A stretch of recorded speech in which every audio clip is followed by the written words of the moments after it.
ještě, pojď. Dobré.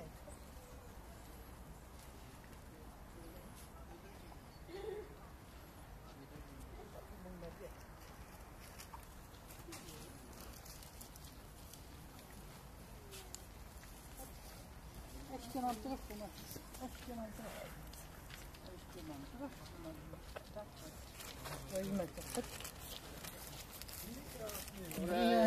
No jo, to je krásný, dobrý. To je Matěj. Matěj. Matěj, víš, nejsi zima. Ať se ten táta pořádně obleče. Dneska je zima. Matěj, tamhle kouká Kuba nahoře. Tak Matýsku, už jsme to dojedli. Šteni, poslední rybízek.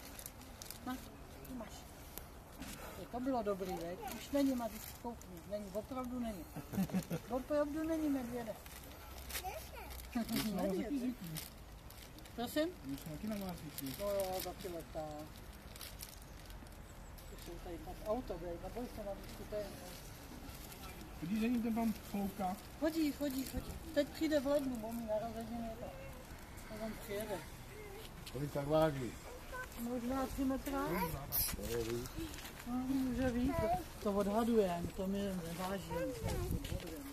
Je, máte jich odmala, ne? No, narodili se v lednu a jsem přišel v září nebo v říjnu. 5. října. Ty, no, tamhle je Kuba. Vojta ten už se naje, ten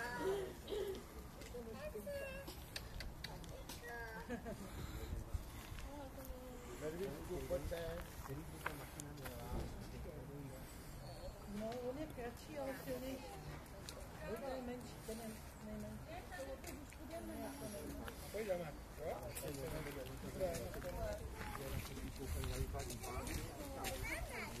Medvěd, poslechy.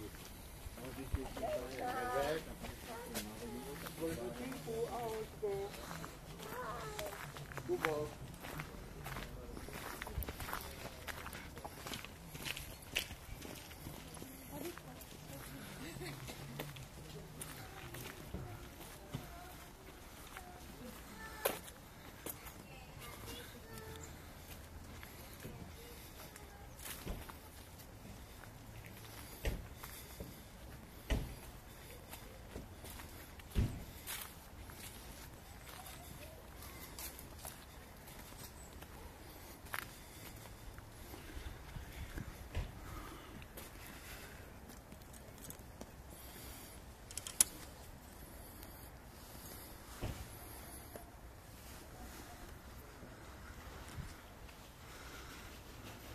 Ten se má nejvíc.